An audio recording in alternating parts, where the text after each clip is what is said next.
Hey guys, how's it going? I am here to give you yet another recap slash reaction video of Survivor Blood vs. Water. Now I'm going to start off where I believe the episode started off.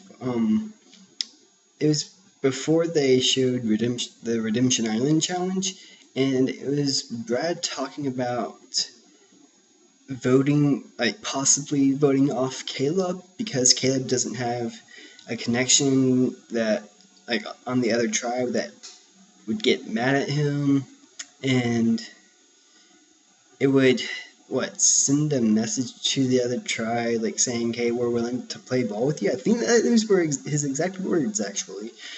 But I was thinking, you last episode you said you wanted John out because Candace could possibly get back into the game, and you didn't want that, like them teaming up together. And now you're saying, and so like basically he got John out because John still had somebody in the game. He still had a connection, and now wants to get Caleb out because he doesn't have a connection. I didn't really understand that part. So moving on to the Redemption Challenge. Candace wasn't very happy about John getting voted out, and she made that very clear to Brad, and she made it clear that she did not like him. Now, before they actually start the challenge, Brad said something that was extremely stupid. And when Candace was like attacking him and everything, he ended up in the end saying to John that he should have never trusted him, that John should have never trusted Brad. And I was just like, why would you tell people that they shouldn't have trusted you? Because then the people who do trust you aren't going to trust you anymore. That's just stupid. Now I'm going to get onto the challenge. I can't exactly explain the first part of the challenge, but they had to do some physical stuff in order to get these puzzle pieces, and then they had to put the puzzle together. And like the past few times, the first person to complete the challenge gets to give a hidden immunity idol clue to anybody they want. And then the second person to finish it gets to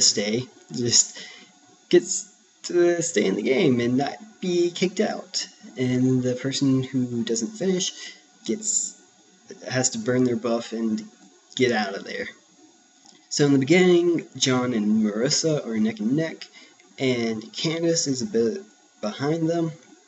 And then they get to the puzzle, and John ends up completing it, and then Candace starts catching up to Marissa. Marissa's kind of freaking out a bit, and then Candace pulls it off and completes it, and so Marissa gets some time, which I was kind of sad about, but because, Marissa, for the most part, she was pretty likable.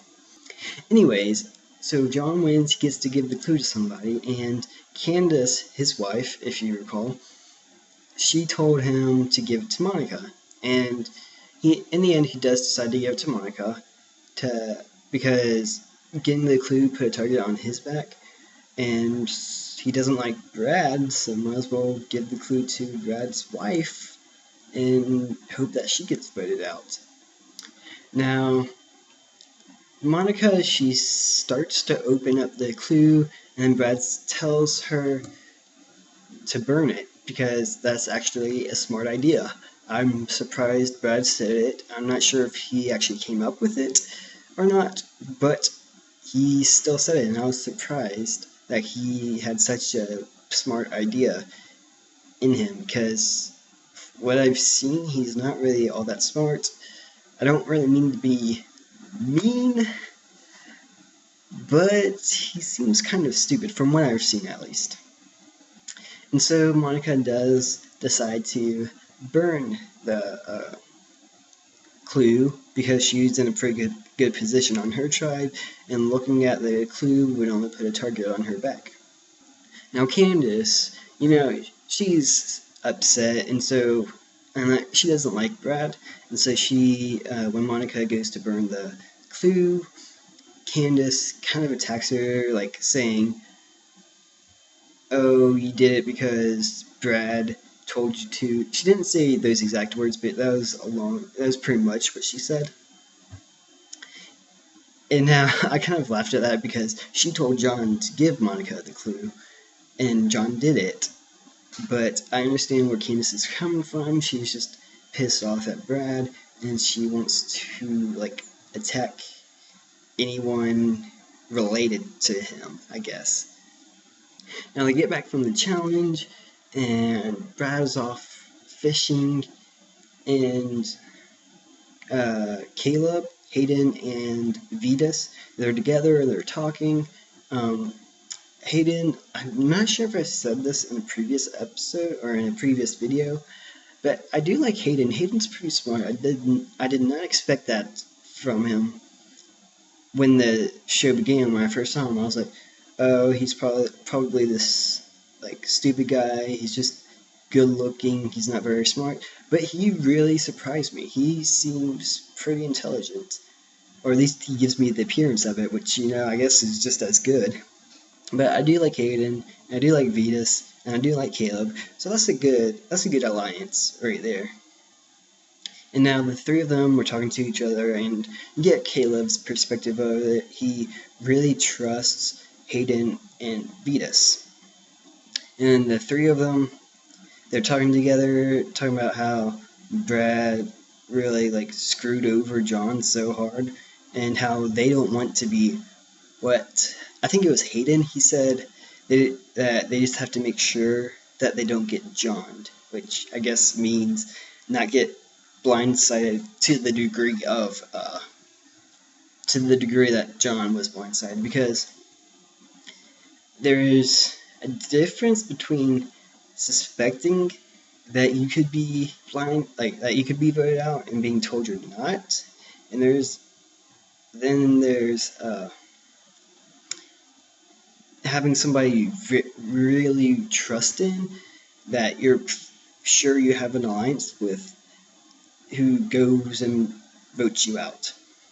And so they want to make sure that that does not happen to them. Now to get on to the Coconut Bandits, which are Tyson and Jervis. Now, the two of them, they go out to the coconut grove, and they, like, poke a hole into the coconuts and drink all the coconut, I guess milk, maybe water, I don't know, I'm guessing milk, and they have it all for themselves, and it's kind of their little secret. That way, nobody gets mad at them.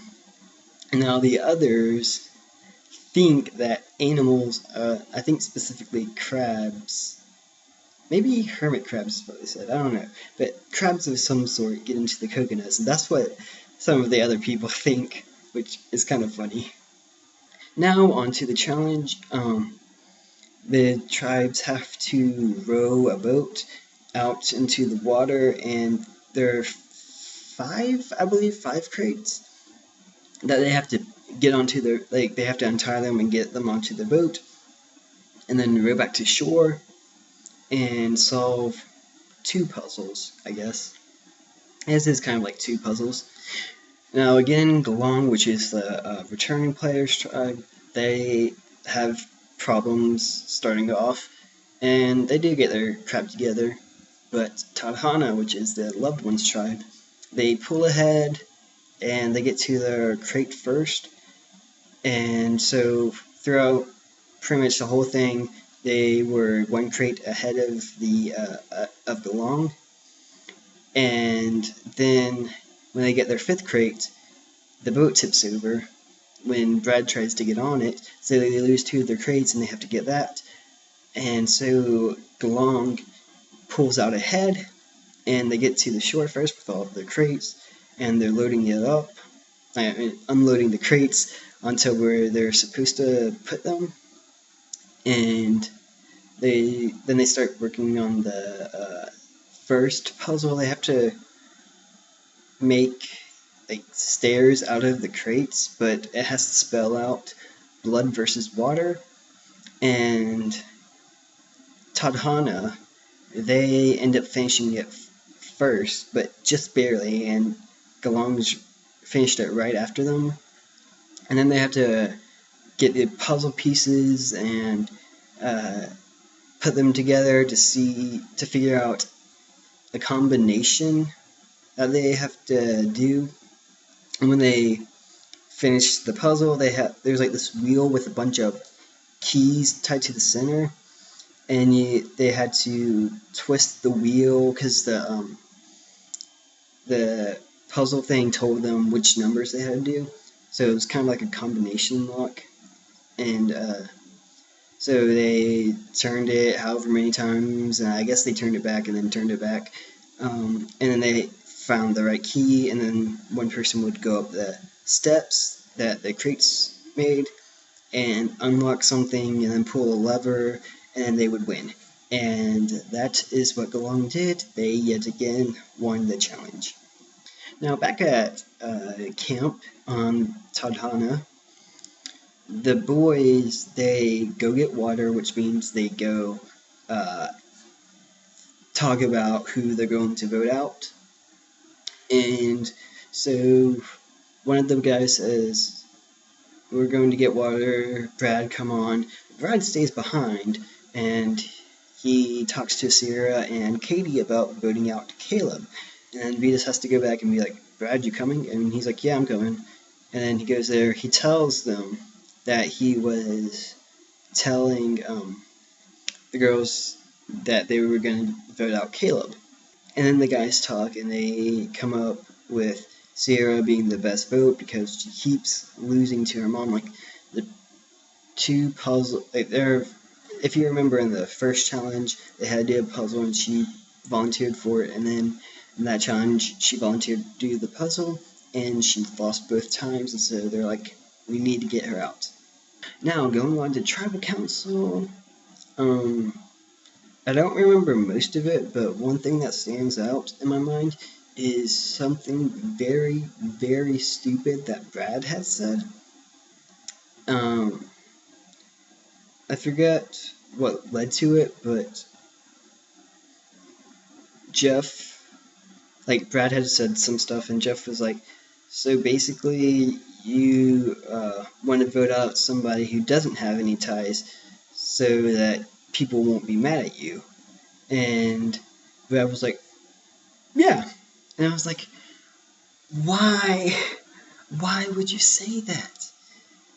Like, or if you are going to say that, make sure to say, that would be nice to not have anybody mad at me, but on the other hand, I have a free agent that doesn't have any ties, so they won't flip. I mean, I guess you could at least say that. But he just says, yeah. And so that made Caleb very uneasy, and so Caleb told Sierra and Katie that he was going to vote for Brad, and so they start voting, and Vitas, Brad, and Hayden, they vote for Sierra, and Sierra, Katie, and Caleb vote for Brad, so it's a tie. And if you're familiar with Survivor, you would know that in a revote, the two people who are tied, they don't get to vote because obviously they're not going to vote for themselves, and everyone else has to vote for one of those two people. Now, Hayden voted for Sierra in the end, but he seemed to be giving a lot of thought and wasn't too sure on who he was going to vote out. And then Vitas, Caleb, and Katie voted for Brad. And so Brad goes to Redemption Island, which makes Candace happy because she does not like him. But before he went, I kind of liked how he played it, saying, telling them he's not mad at them, which could be a very good move. It's definitely not a bad move. It could be a useless move, but at the very least, it is not a bad move for him to do that, because he could potentially get back in, and showing them that he doesn't hate them for it could potentially get him in their good graces and get into an alliance with them. Now, in the previews for the next episode, it seems that Caleb may let that one move get to his head and think that he has all the power.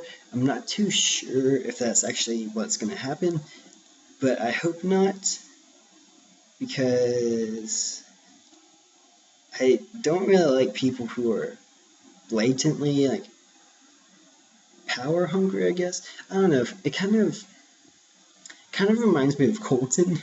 I was just thinking about that. It kind of reminds me of Colton, how Colton got a little bit of power and then he went power hungry and just became a mean person. So I hope that doesn't happen, because I kind of like Caleb. And then another thing that happens is they show that Monica asks Brad if she could switch with him. So she might be switching with him. I don't think so. I don't think Brad would let her. But that could potentially happen. Now that's it for now. I am going to talk a little bit about something else that wasn't exactly about the episode, but for those of you who aren't interested in that, thanks for watching. Please subscribe to watch more. Write down who you think is going to win it, or at least who you're rooting for to win it, and comment down below who you want to win Redemption Island. I don't really like Brad all that much, so I'm just going to go with Candace and John, who I want to win the Redemption Island challenge. I think that was the easiest decision I came to. Brad just isn't all that likable of a person to me, at least. Some of you may really like him, but I personally do not. I don't hate him, but I just don't like him. And I will see you guys who are not going to watch the end of this video some other time, so see ya. Now for those who stay to watch, I'm going to be talking about something that I just thought of not too long ago. The first one is I kind of like the idea of Redemption Island. That way people who were voted off unfairly, such as Marissa and Rachel, they get to not really redeem themselves, but they get to stay in the game. However, one thing I don't like about it is during the regular season, when a person was voted off, during the credits, that person would then talk about their experience, and we would see who voted them off. But we can't do that with Redemption Island. I was also wondering about what would happen if Jeff were to quit being the host or retire from being the host. Would they replace him, or would Survivor come to an end? Because eventually Jeff will have to stop being the host of Survivor. And it's like, will the show keep going, or is it just going to end? I personally would like to see it keep going, but, not everything that I want to happen happens. Anyways, guys, I hope you enjoyed this video. Like I said before, please subscribe, and I will see you guys later. Bye!